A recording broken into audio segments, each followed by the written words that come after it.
मित्रांनो, फरारी कंपनीचे फाउंडर आणि ओनर एन्झो फरारी यांचं एक खूप प्रसिद्ध वाक्य आहे. ते म्हणजे व्हॉट्स बिहाइंड यू डझंट मॅटर. अर्थात तुमच्या मागं काय आहे ही गोष्ट महत्त्वाची नसते.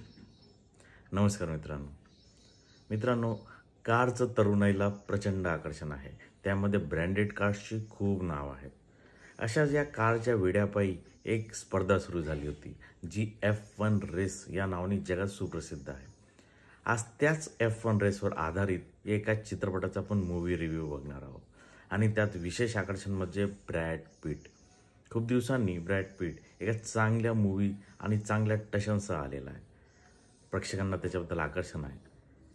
तर चला मित्रांनो, आपण बघूया या F1 मूवीचा मराठी रिव्ह्यू.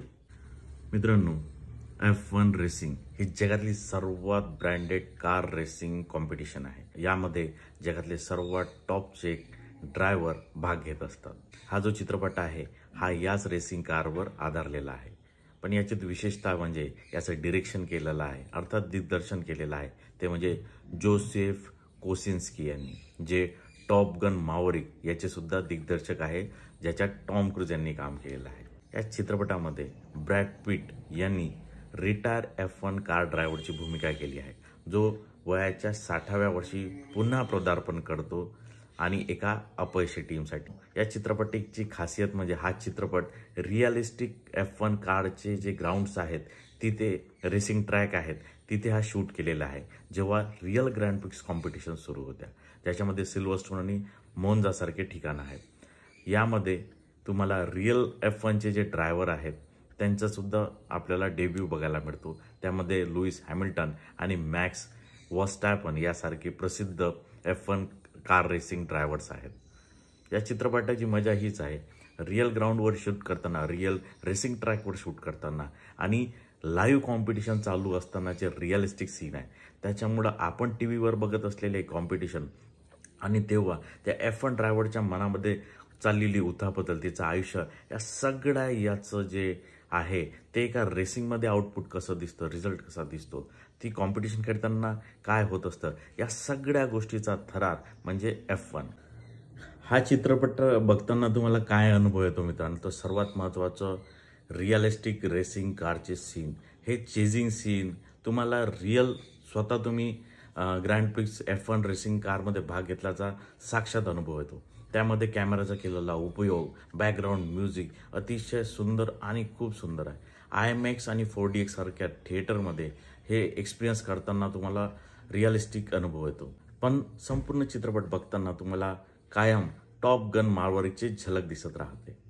मित्रांनो, या चित्रपटामध्ये ब्रॅड पिटसोबत जेवियर बार्डेम हा एक अनुभवी अभिनेता आहे, ज्याचं कॅरेक्टर आहे रुबेन, जो त्या APXGP कंपनीचा मालक आहे. ब्रॅड पिटची त्याची जुगलबंदी आणि मधातले त्यांचे सीन्स खूप आकर्षक आहेत. त्याचबरोबर डॅमसन इद्रिस नावाचं एक नवीन असलेल्या ड्रायव्हरसोबत ब्रॅड पिटचं जे रिलेशन आहे ते कॉन्फ्लिक्टेड आहे. त्यांचे होणारे इश्यू, इगो प्रॉब्लेम याच्यावर सुद्धा हा चित्रपट फिरत राहतो. या चित्रपटामध्ये डॅमसन डिब्रिस हे कॅरेक्टर जोशुआ पियर्स यांनी केलेलं आहे. या चित्रपटामध्ये डायलॉग्स हे जराशे ओव्हर रेटेड वाटतात, पण या चित्रपटाची मजा आहे ती म्हणजे सिनेमॅटिक त्याची फिलिंग घेण्यात. कार्स, आवाज, पब्लिक, तो कार चालवण्याचा थ्रिल, या सगळ्या याच्या जी मजा आहे ती मजा वेगळीच आहे. या चित्रपटामध्ये आणखी खासियत अशी की ती म्हणजे ब्रॅड पिटचा ॲटिट्यूड, त्यांनी कॅरी केलेलं ते कॅरेक्टर, ज्याच्या भोवती पूर्ण स्टोरी फिरते. त्याचबरोबर F1 रेसिंग ही एवढ्या साध्या सोप्या भाषेत सामान्य माणसाला समजेल अशा भावनेतून सांगितली आहे. आणि तुमचा इमोशनल होणारा कनेक्ट, एका वयोवृद्ध आणि आजची जनरेशन याच्यामधलेला प्रॉब्लेम आणि अनुभवाचा सांगड, एक कोचशी रिलेटेड, एका हरलेल्या अपयशी टीमसोबत पॅचअप केल्यावर त्यांना परत फ्रंटवर आणण्याचा जो प्रवास आहे तो म्हणजे F1. मित्रांनो, हा चित्रपट का पाहावा?